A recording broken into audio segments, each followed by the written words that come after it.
29-12 run now with the complimentary plays after that easy winner I gave you yesterday on the Miami Dolphins.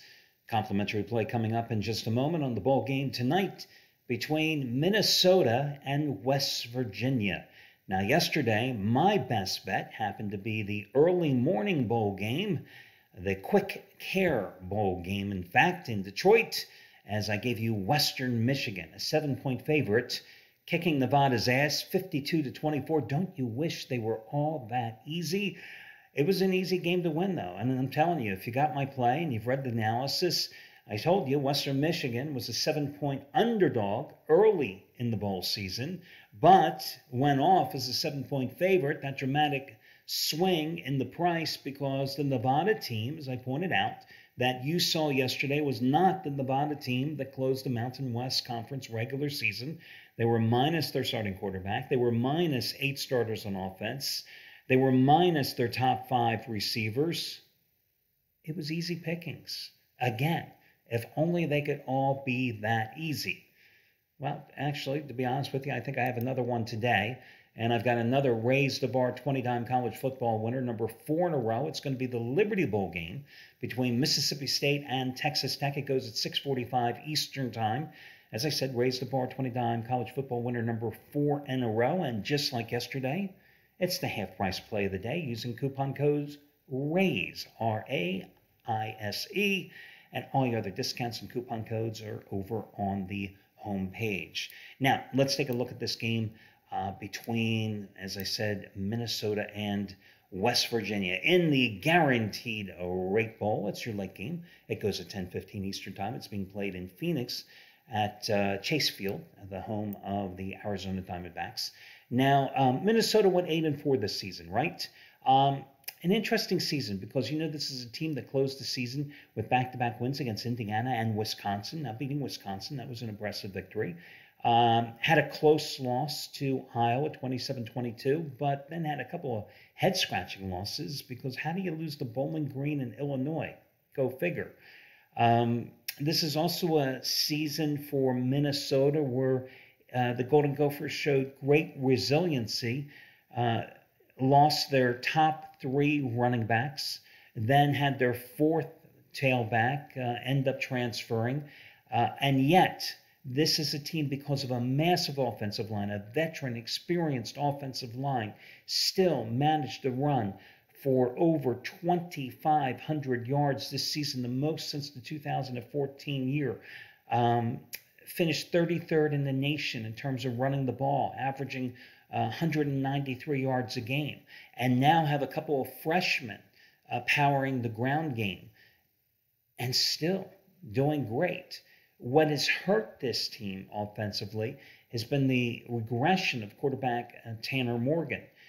You know, I was looking at his stats when I was handicapping this game, and this is a guy this year, 10 touchdown passes, 8 interceptions, and he was sacked 20 times.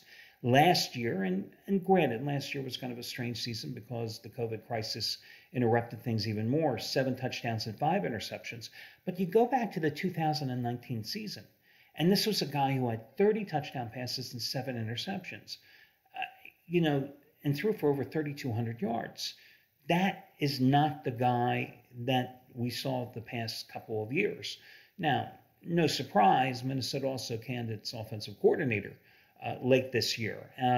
Their wide receivers coach is going to be the guy that's going to be calling the plays here tonight because the new OC is not taking over until, you know, after the season officially comes to an end here tonight. And Morgan looked better, a little more freer in terms of throwing the ball around in the final 2 regular season wins against Wisconsin and Indiana. But again, Minnesota is going to be successful when it comes to running the ball. You got a West Virginia team that,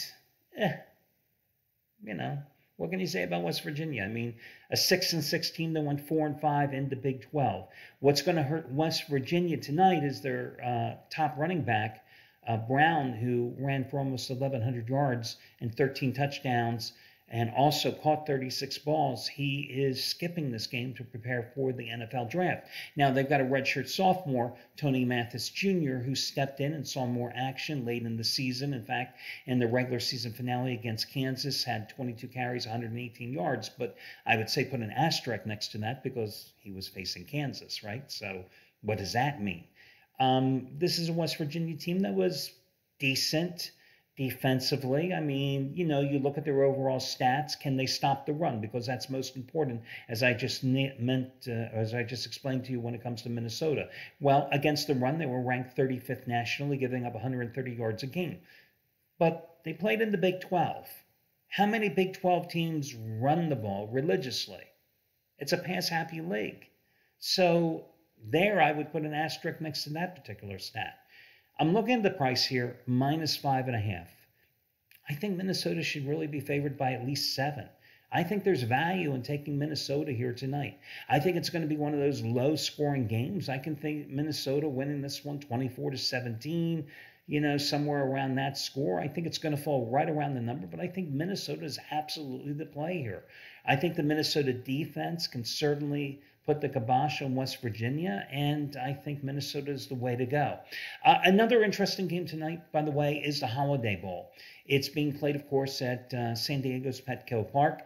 It's NC State is a 2-point favorite against UCLA. UCLA finished with momentum down the stretch. Chip Kelly's team 8-4, 6-3 in the Pac-12. But let's keep in mind that Chip Kelly's team didn't beat one team with a winning record this season.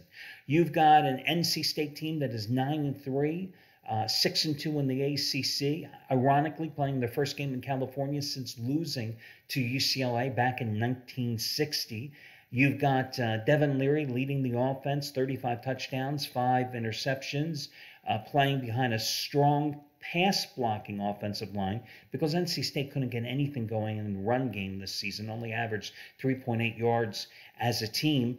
The key here is going to be that NC State defense. They play that 3-3-5 scheme, which is really designed to keep opposing teams from breaking off big chunks on the ground. Of course, what does UCLA do best? They run the ball.